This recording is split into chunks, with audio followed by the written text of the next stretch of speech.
Recently, we have seen a lot of ruckus about new farms bill. What exactly are they, and how they impact the farmers? All the ruckus that you see, are they politically motivated gimmicks, or are they real concerns of the farmers that are at stake? Why all but a few states are protesting? Why not every state is protesting? Why the protest is largely limited to Punjab, Haryana, and Western UP? All of this we'll discuss today. So, essentially, what are farm bills? Farm bills include three types of acts. Let's quickly go through them. The first act, that is the Farmers Produce Trade, Commerce Promotion and Felicitation Bill 2020. Simply saying, it will open the sale and purchase of agri produce beyond APMC mandis.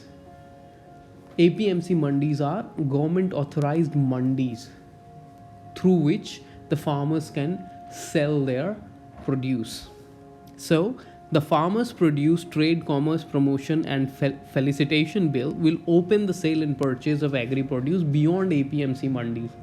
That is, you can sell your produce beyond the APMC mandis. Moving on. The Essential Commodities Act 2020. It will seek to deregulate the production, storage, movement, and distribution of food commodities. It will have implications, we'll see that. Farmers Empowerment Protection Agreement of Price Assurance and Farm Service Bill 2020.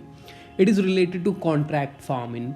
So before we move forward, I'd like to tell you that the most of the protests are done because of only first part of the bill, that is FPTC bill, part of the bill, where it says that beyond APMC mandis you can sell your produce. Some of the farmers are misled, or you can say they believe that it will lead to end of MSP, that is minimum support price. We'll also discuss the pros and cons of MSP on Indian economy and agriculture. Or is it true that the farmers believe that MSP will be done away with by the government? Is it true? Does the act contain any such provision? Let's see. So, as I said, the main contention is this FPTC bill. So let's see what exactly it entails. The FPTC will open sales and purchase of agri produce beyond APMC mandis. Let's see its implications. It will remove barriers and promote interstate trade. Interstate trade will, prima facie, does not look like that it will hamper any farmers' interest. So we'll take it that it does not hamper any farmer's interest. Better access to market for farmers, nationwide availability of agri produce to buyers. Now, if your produce is available to be bought throughout the nation, the chances that your produce will be bought at a better price increases naturally. This act also seeks to enable this feature, that no matter which state of farmer you are, you can sell your produce to any state regarding of the state you come from. Again, it will help the marginal landholding farmers.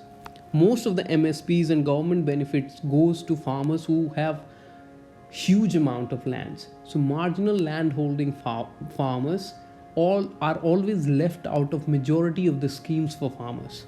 Now this will enable them better access to market because there is more interstate trade and there will be no additional cess or levy that a state can impose. So free connectivity, free movement of their produce will only enable and help marginal landholding farmers. Now, these three can easily be said prima facie that these will only help farmers. Let's move forward. There is a negative also.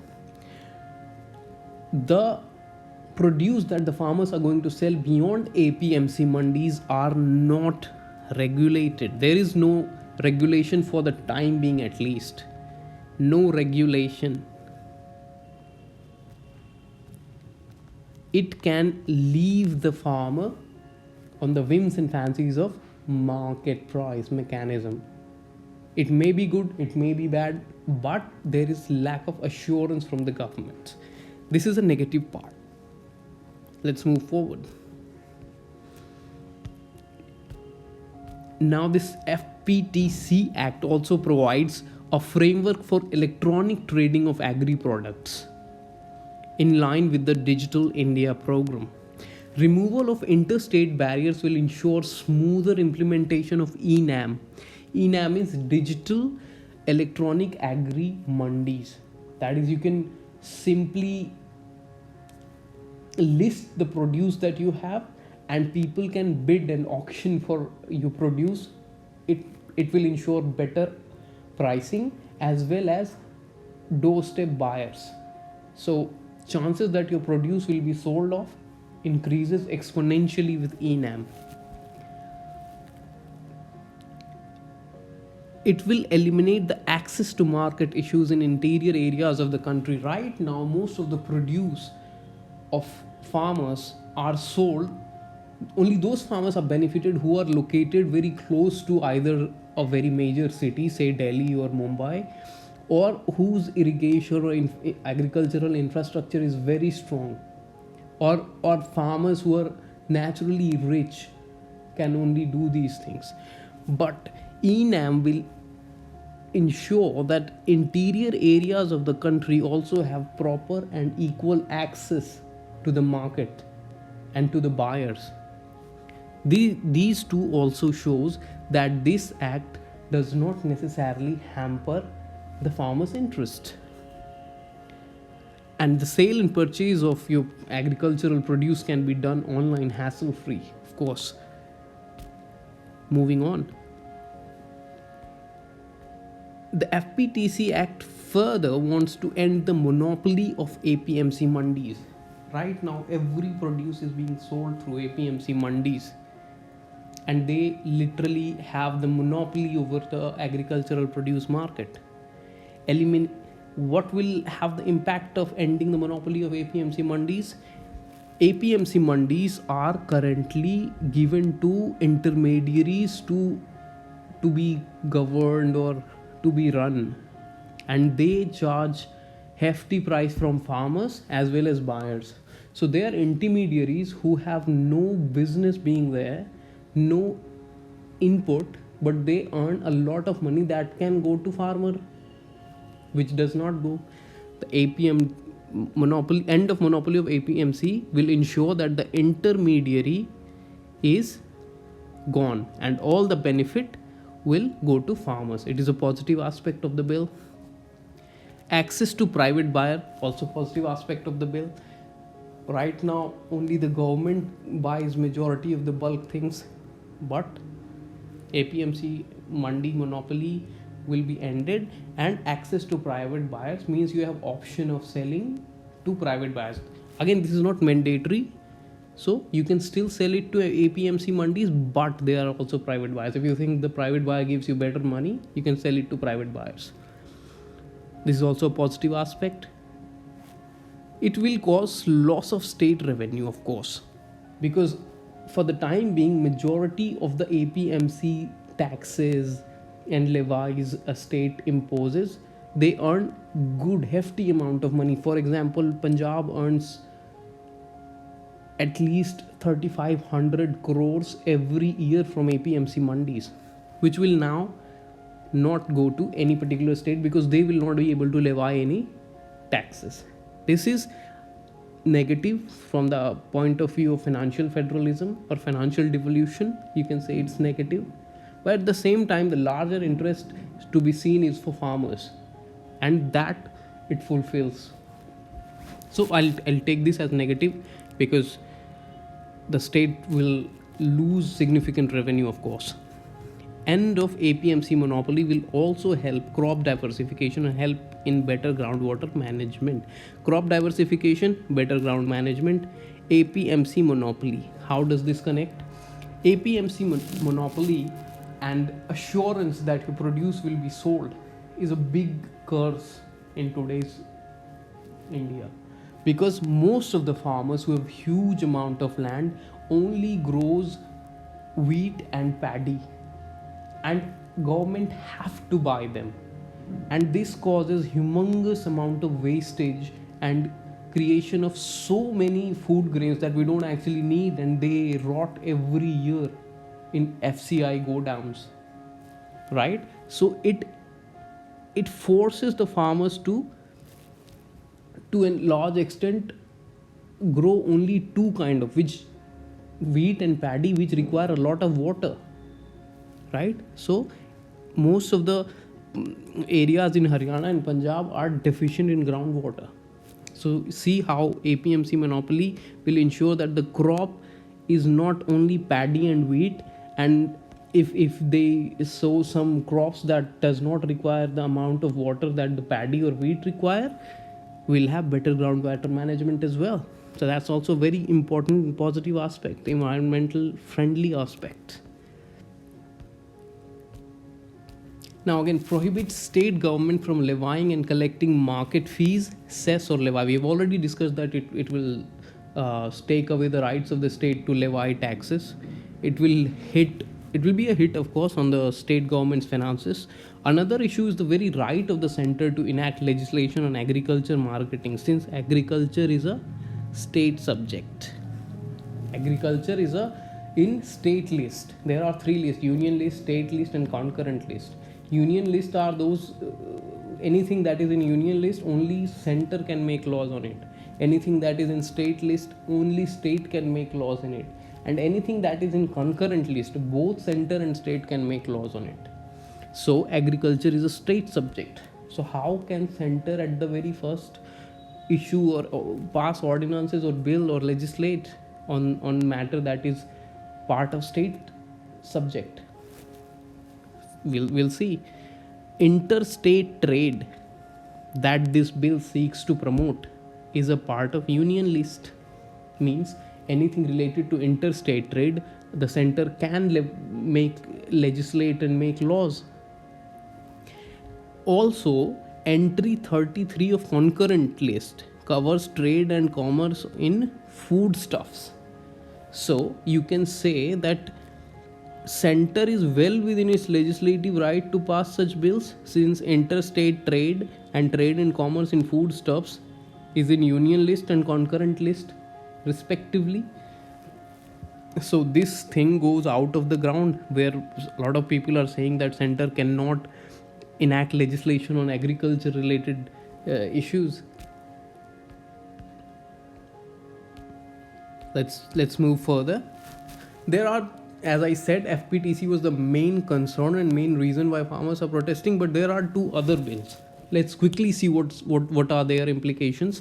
So those two bills are Farmers Empowerment and Protection Agreement of Price Assurance and Farm Services 2020 and Essential Commodities Act 2020.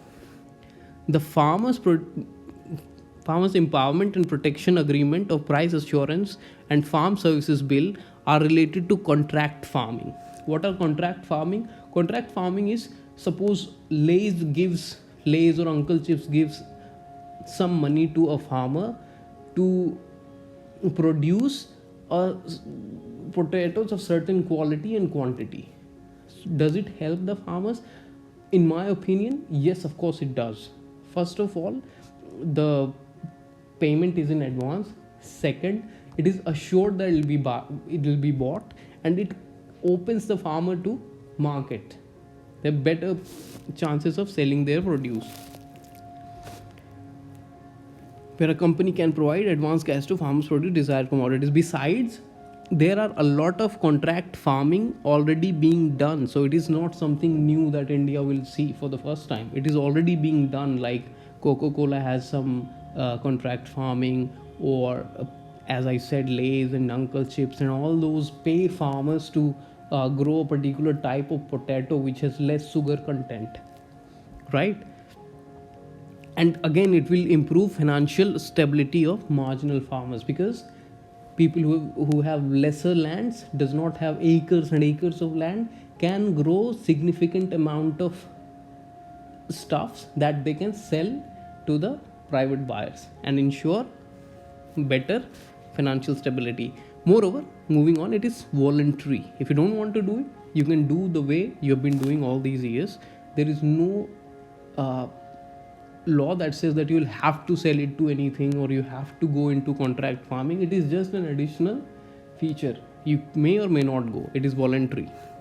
Again, the second one is Essential Commodities Act. Essential Commodities Act seeks to simply deregulate the production and storage of food commodities. So there was regulation on how much food you can store and produce, right?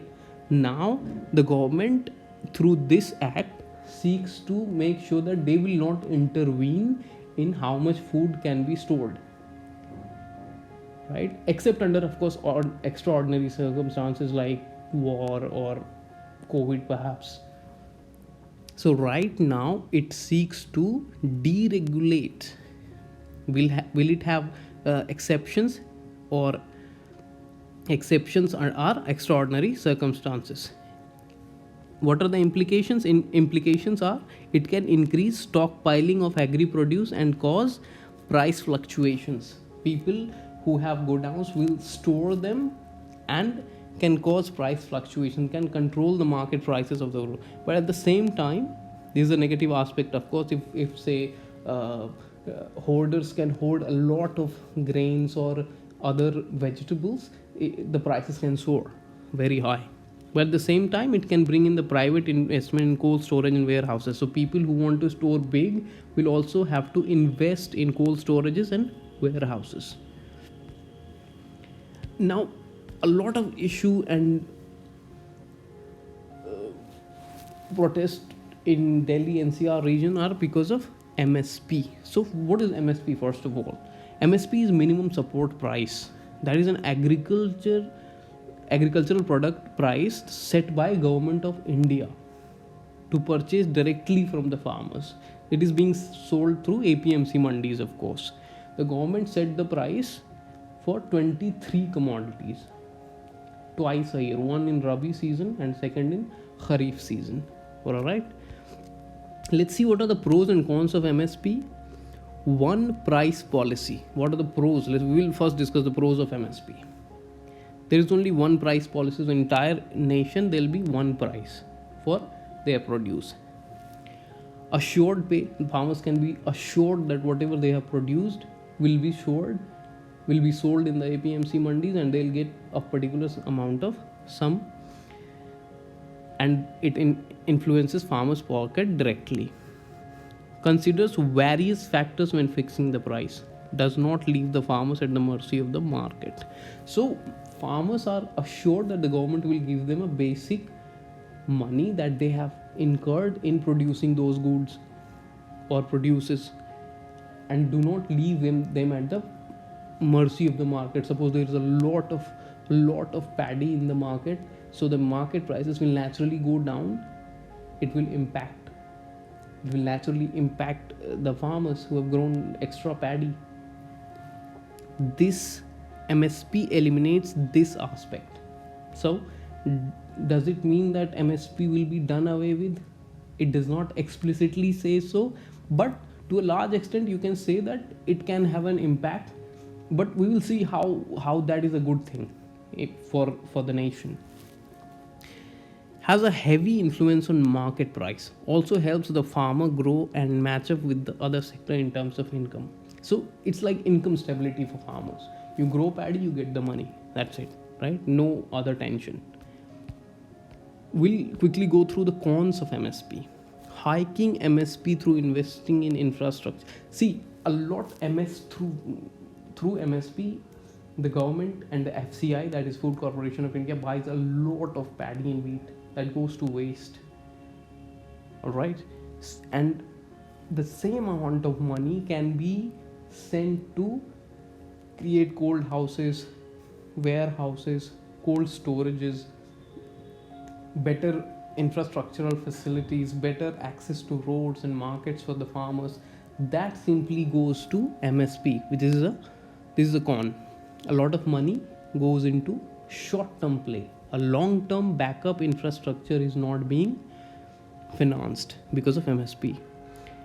A lot of MSP can have inflationary effects on the economy. All right, and loss to government treasury because a lot of money goes into ensuring that MSP is given to farmers. Although it is announced for 23 crops, it effectively covers only 2 to 3 crops, that is wheat, paddy and pulses. 23 crops should be are covered within the system of MSP, but only 3 major crops are benefited, and that is why only few areas and few farmers of areas of Haryana, Punjab and Western UP are protesting, because only they grow rice and wheat, right? That's why they are protesting. And you would see majority of the states are not protesting because they want to make sure that they will produce unlimited amount of paddy and the government must buy it. I don't know if that's a good thing or bad thing, but it is causing groundwater deficiency. It is causing unnecessary loss of grains, unnecessary loss of government's treasury. And beyond, it's causing soil degradation because year after year, decade after decade, they are only growing one crop. Again, it does not take into consideration the cost of production in different states. Suppose the cost of production in Punjab is very less because of irrigational facility or their proximity to Delhi or the road infrastructure, and cost of production in Bihar, the interior areas can be very high because of lack of all these things, infrastructural benefits or irrigational facilities. But the MSP is fixed, so it does not take the cost of production in different states. So some farmers benefit at the cost of others, which is a irrational thing to do. Again, as I've already discussed, it hampers the crop diversification and leads to farmers' distress. So let's quickly come to the conclusion. So there is nothing right and wrong. I cannot say that whichever farmer is protesting is wrong, and I cannot say that whatever the government is trying to do is wrong. First thing first, in a country where every law is going to impact 1.2 billion people, it cannot there cannot be a law which will uniformly do good or uniformly do bad to people. All right, so here what we are trying to discuss is how is it good or bad to the largest amount of people, largest number of people. So we'll talk about utilitarian aspect of the bill. Utilitarian aspect of the bill is that also there are some concerns of the farmers that are very valid, but moving forward we'll have to ensure our impact. We are a majority agriculture country even today, and our presence in the international agri export is very minimal, if at all. Even the smallest countries have better agricultural presence in the international market. Why? Because of these MSPs. We only produce wheat and paddy, which goes to waste year after year, cause humongous losses of finances. Why should we not produce something that we can sell outside and earn revenue? Why are we so afraid to do and rely on market to make sure that we earn better returns? Contract farming will only ensure that farmers do and produce quality goods. Besides, it's voluntary, as we have already discussed. So apart from all those 2-3 minus points that we have already discussed, I do not see why these bills are being protested at. It can be discussed. Besides, ultimately it's the nation's benefit that should be paramount, and these bills those protesting are undermining these national interests, which in larger interest they should not do. That's all on the new farm bill. If you like the content, please do consider liking and subscribing to the channel Beginner's Paradise. Thank you.